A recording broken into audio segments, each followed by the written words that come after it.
I know you can go to the website and read the rules yourself, but if you're like most triathletes, you just want someone to tell you and then be done with it.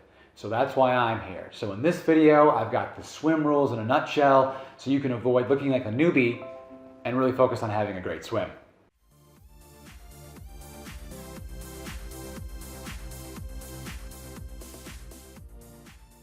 Hey, it's Eric with ewjtri, and I want to help you avoid being that triathlete that doesn't know the rules and ends up having a bad race experience after you've done all this hard training. It's just not necessary. So I'm going to tell you them in extreme detail. Actually, no, that's a terrible idea. I'm going to sum up the USA Triathlon rules that govern all the exterior races in the United States and some other races as well, but be careful because there's some other governing bodies like World Triathlon Corporation and other international organizations that may have slightly different rules, but for the most part they're very, very similar. But for you, I've got the USA Triathlon ones for your exterior races. Here we go. Rule number one, you can actually use any stroke you want. Bet you didn't know that. No, you probably did, but you can use front crawl, better known as freestyle. That's what most people use, seems to be the fastest for the majority of the time. But I've seen people use backstroke. You could use doggy paddle. You can tread water. Just anything that gets you moving through the water, that gets you to that finish line, is totally legal. The second rule is it's actually legal to grab onto something, a kayak, a surfboard. You can even actually stand up in the water if it's shallow enough. Just as long as any of these things that you do doesn't help you progress forward in the race. And they word it as, quote, no forward propulsion. I'll say it again, no forward propulsion.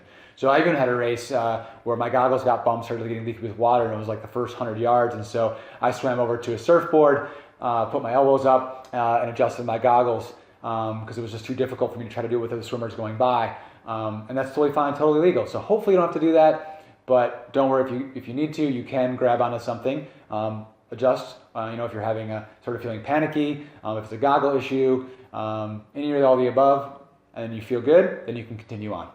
Rule 3, did you actually know that goggles are not required?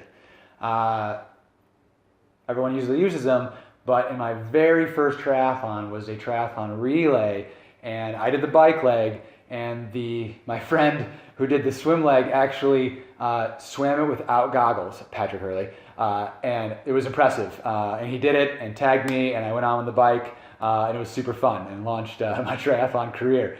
But I certainly have never swam without goggles, but they are optional.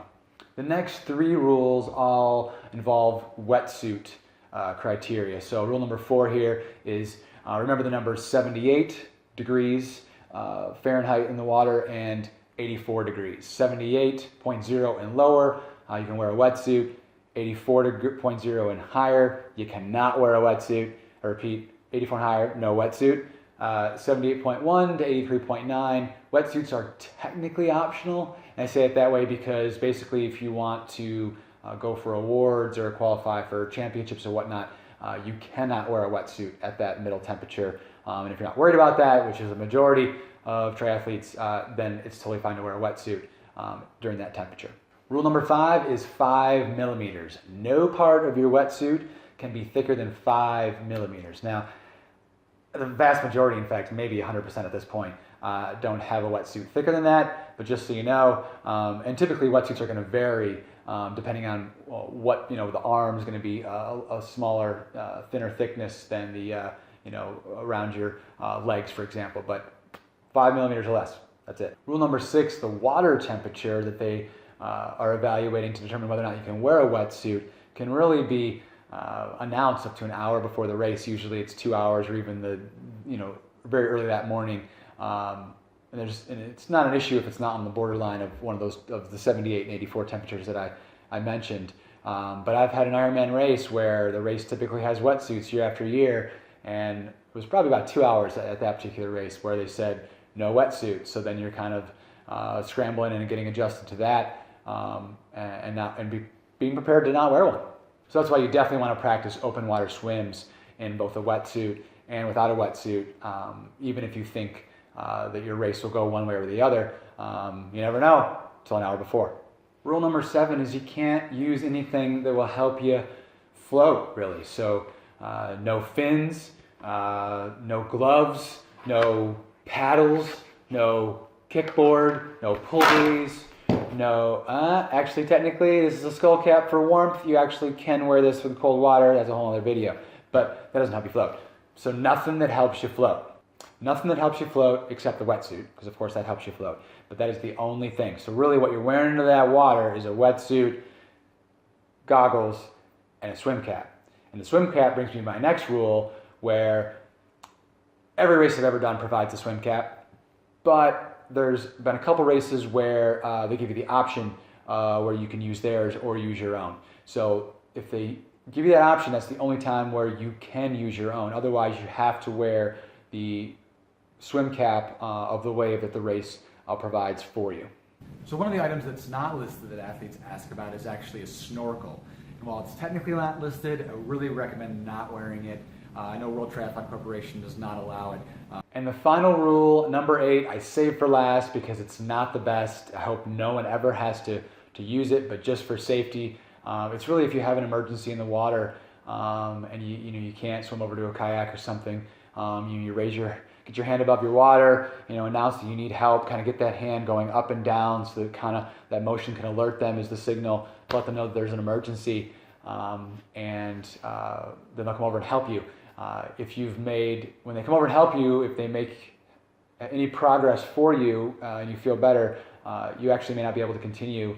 You may be disqualified at that point, or they may just pull you out because you didn't have that forward progress assistance. But if there's no progress and they help you in some fashion, you should be able to continue. But again, hopefully no one ever has to use that, but it's there if you need it.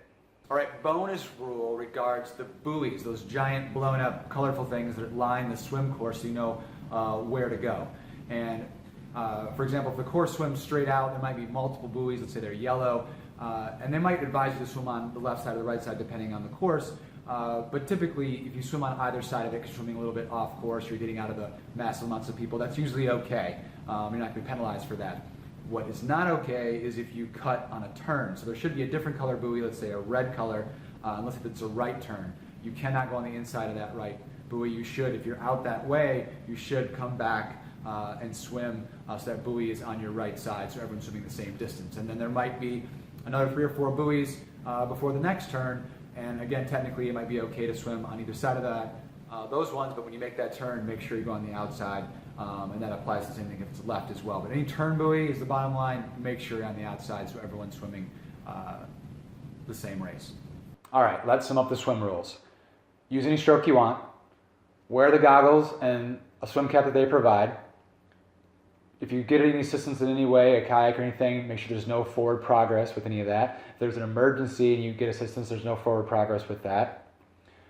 78 and 84 are the water temperatures for the wetsuit, 5 millimeters being the maximum. You can actually find out the water temperature up to an hour before the race, and don't wear anything that helps you float in the water. Okay, simple as that. I hope that was helpful for you. Some of the boring stuff, but the important stuff, you got to know it. And if you know all these things, someone else has a question, then you can help out your fellow triathlete. So this is the first of a 3-part series. The next 2 will be bike rules and run rules to make sure that everyone knows the rules, that everyone plays fair. There'll be a new video next week, of course, so hit that red subscribe button so you don't miss another video. Put a comment below if there's any swim rules that have really helped you out. And until next week, I will see you on the trails. And the second rule is actually